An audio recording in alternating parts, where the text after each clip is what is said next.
Évangile de Jésus-Christ selon saint Marc. Après l'arrestation de Jean, Jésus partit pour la Galilée proclamer l'évangile de Dieu. Il disait: les temps sont accomplis, le règne de Dieu est tout proche, convertissez-vous et croyez à l'évangile. Passant le long de la mer de Galilée, Jésus vit Simon et André, le frère de Simon, en train de jeter les filets dans la mer, car ils étaient des pêcheurs. Il leur dit: venez à ma suite, je vous ferai devenir pêcheurs d'hommes. Aussitôt, laissant leurs filets, ils le suivirent. Jésus avança un peu et il vit Jacques, fils de Zébédée, et son frère Jean, qui étaient dans la barque et réparaient les filets. Aussitôt, Jésus les appela. Alors, laissant dans la barque leur père Zébédée avec ses ouvriers, ils partirent à sa suite. Acclamons la parole de Dieu. Louange à toi, Seigneur Jésus.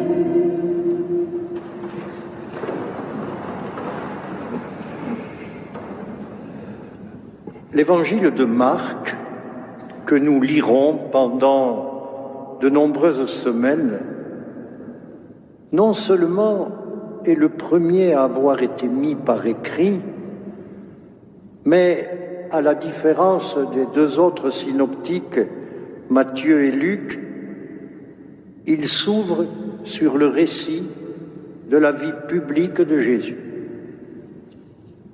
Hier, nous avons célébré le baptême du Seigneur.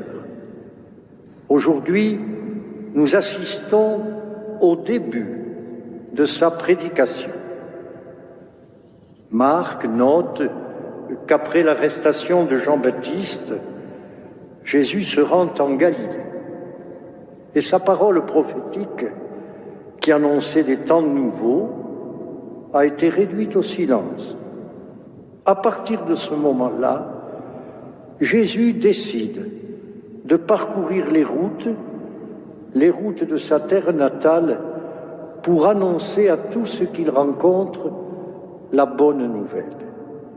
C'est la première fois qu'apparaît le terme évangile, qui veut dire, nous le savons, bonne nouvelle.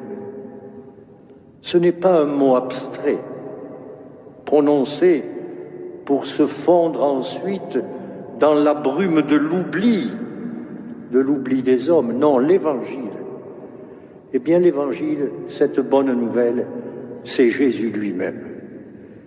Il est la bonne nouvelle, à laquelle nous sommes invités à croire et que nous devons communiquer aux hommes afin qu'ils lui confient leur vie comme nous essayons de confier notre vie au Seigneur.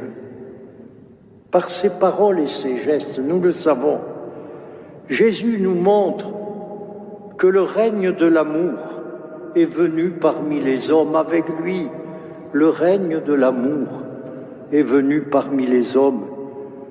Avec lui commence cette nouvelle histoire d'amour et d'amitié.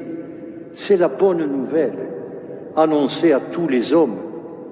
Et ceux qui l'entendent changent de vie. Convertissez-vous et croyez à la bonne nouvelle. Ainsi commence la prédication chrétienne. Et là, nous voyons Jésus qui marchait le long du lac de Galilée. Il aperçoit des frères, Simon et André, deux pêcheurs, et il leur dit: suivez-moi, suivez-moi, je ferai de vous des pêcheurs d'hommes. Et les deux hommes laissent là leur occupation et se mettent à le suivre. C'est l'histoire des disciples de tous les temps qui se mettent à suivre Jésus. À chaque génération, y compris de la nôtre, le Seigneur passe en appelant des hommes et des femmes à le suivre.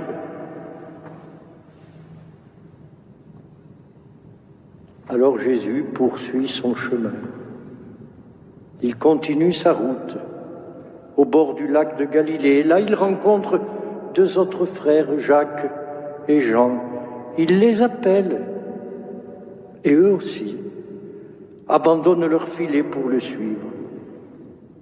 Voilà que commence aujourd'hui la nouvelle, magnifique et belle fraternité initiée par Jésus, qui se poursuit aujourd'hui encore et qui passe par l'écoute, par l'obéissance à la parole et qui passe par les 3 vœux que notre archevêque formulait pour chacune et chacun de nous, ici à Marseille, mais partout ailleurs, pour bien vivre le jubilé: la prière, la réconciliation et le service.